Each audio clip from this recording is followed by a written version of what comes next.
Lineage 2 first started out in Korea, and after it pretty much went #1 practically when the minute they came out, and ever since then we've been just putting our game out and releasing all across all the Asian territories, and it's been pretty hitting all the #1 charts, just the highest grossing game, pretty much ever since. And so now that it's pretty much been everywhere except here in America and Europe.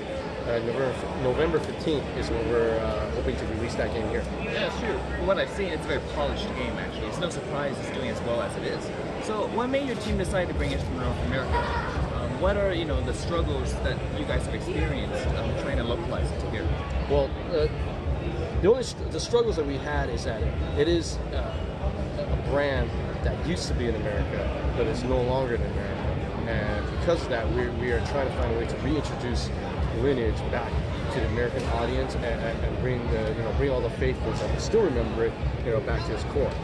We also have a lot of the people that don't understand that, what are the full capabilities that we could capitalize on a mobile device, and that's what Lineage 2 does. It is a full-on, fully fledged MMORPG. It's basically like taking like WoW and putting it on your phone and leaving nothing out, nothing, like the raids, everything. Yeah, actually that's very true.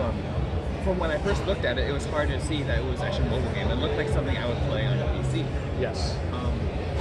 So going off of that, what do you think is going to be the main thing that draws players to Lineage 2?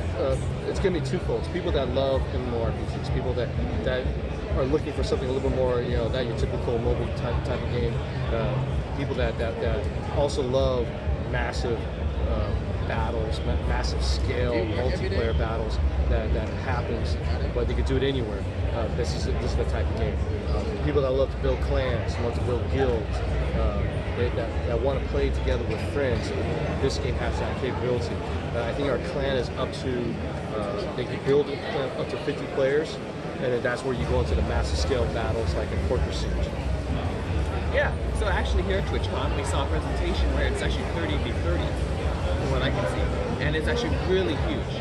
Right. The whole team is trying to work together to beat the other team. What are the strategies that each team has to deal with? Like, I'm imagining it's not just you run in and whoever can click the facts. Yeah. No. There's certain capture points that adds buff and debuff to your team and the opponent's team. There's also an area where you heal your characters that you have to strategically use in order to stay on the battlefield. And there's also crystals that it takes a lot to kill by yourself, but if you plan accordingly with your team, you can take it down faster in order to get into the fortress and take out the main target points. So imagine all the strategy going on. There's definitely going to be these plans that arise, really focused on how can we work together best as a team, how can we help play other people. But what about players who are like more casual? How do you think they'll enjoy the game the most? They will, since this game is very, very in depth on its story. I think so we capped it at over like 100 hours of gameplay or something like that. Yeah, of just story. So that people that are just into story just want to have a good, in-depth MMO experience. This is the type of game that you can do. But on your own PvE status, you don't need to worry about PvP. Even though PvP does exist, it is not. It's one of the focuses, but you don't have to focus on it.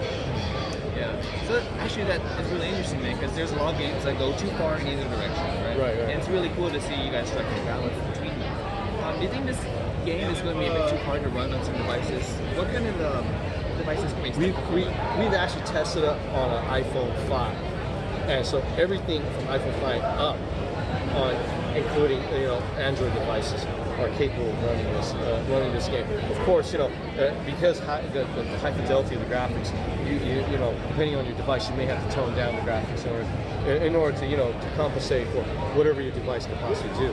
But on iPhone 7s or in the latest ones, you can turning the graphics all the way to the max and enjoy it to the play. And that must look really great, especially if you're on like an iPad or something. Right. Because the games run off of Unreal Engine 4, so it definitely uses the graphics potential of the game. So, also looking at the gameplay, there's a bunch of different classes and races, right? Right. Something that was different in the old Lineage was certain classes were locked to certain races, if I remember correctly. I heard that's changed in this recent one. We still have 4 races in this game. We do have the human, the elf, the dark elf, and the dwarf. Those came from Lineage 2, and then on top of that, we added subclasses. If you were a warrior, you can also be a blade dancer as a subclass. Those are the little things we added to Lineage 2 Revolution. And as a mobile game, and as an MMORPG, I'm sure there's going to be like updates that are rolling out pretty constantly as you guys try to improve the game, improve the experiences of the players who are loyal and enjoy it. What kind of updates can we expect? There's one I can kind of talk about is I think so. In the next couple of updates, we're going to release this thing called Castle Siege, and what that is, what you witnessed here today at TwitchCon is Fortress Siege, which is 50 versus 50 or 30 versus 30, depending on the size of your clan. The Castle Siege allow you to do 100 versus 100 all in one mobile device, and that's what we're currently working on right now. So what aspect of the game do you think you have enjoyed the most from what you've seen and what you've played? Me as a PvP fan, I love that, when we go clan wars, we do clan dungeons, which basically is, your dungeon raids, go into a dungeon, get the loot, and go kill the big boss, and then of course, Fortress Siege. It takes a bit to build that ability to have another war like that. So anytime we get that opportunity, we always look forward to it. And I assume we can expect like streamers or other players to broadcast on these things. Right? Oh yeah. We expect players to start building their own clans, throughout the United States. People are just going to try and claim clan number 1 and try to be the first one to say that they witnessed Fortress Siege and took the first place in the leaderboards and so on and so forth. So there's going to be tournaments. Yeah. Oh wow, that's a lot to look forward to actually. What do you think are the things that the team is struggling with the most in implementing? Because I'm sure we have, it is on a mobile device. Yes. And we are, that is the one that, it's not a limitation, more of a challenge. We've already gone this far, putting everything that we know a full feature MMO is supposed to have into a mobile phone. Right now, all we're doing is, what else are we missing? What else is in a current modern MMORPG? How can we take those features and implement them further into Lineage 2? Yeah, because you have the limitations of you don't have like 100 keyboard keys. Exactly. So we always have those limitations, but we always find solutions, and hence why this is where we are at right now. I looked at the interface, and it actually seems to be you hold it like a controller, right? Yeah. And you're playing. What do you think would be the hardest thing for players to use the interface with? But also, what would be like the fun part of that? Because some games, you tap the screen where you want to go, but right.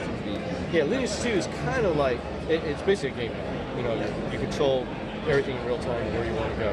You tap your attacks or your abilities and such to cast or do melee.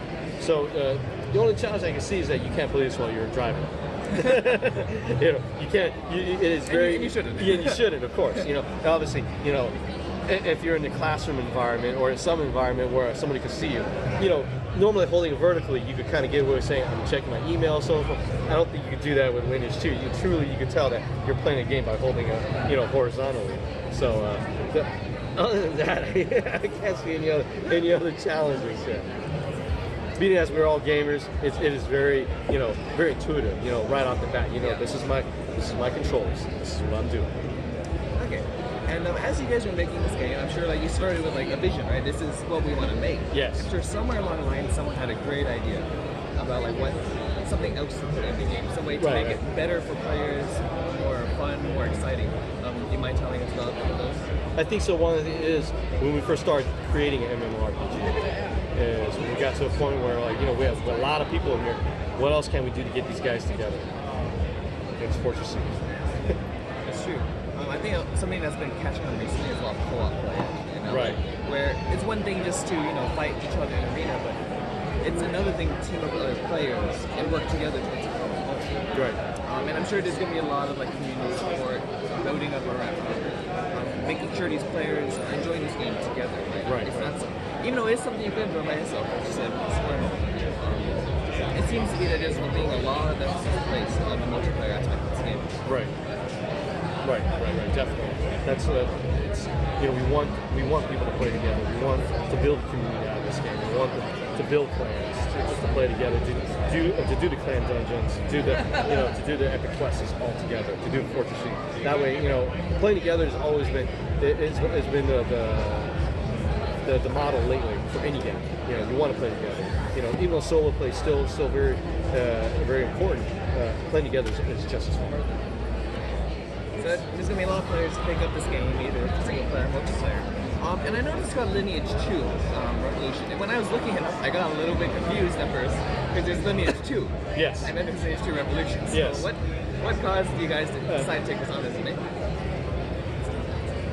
Other than us, talking to NCSoft and build, and of course the brand is really huge in Korea. Yes. So because of that, we wanted to keep that brand maintained, so that when it comes out, at least the original fans will know what Lineage is, and they all remember what Lineage 2 was.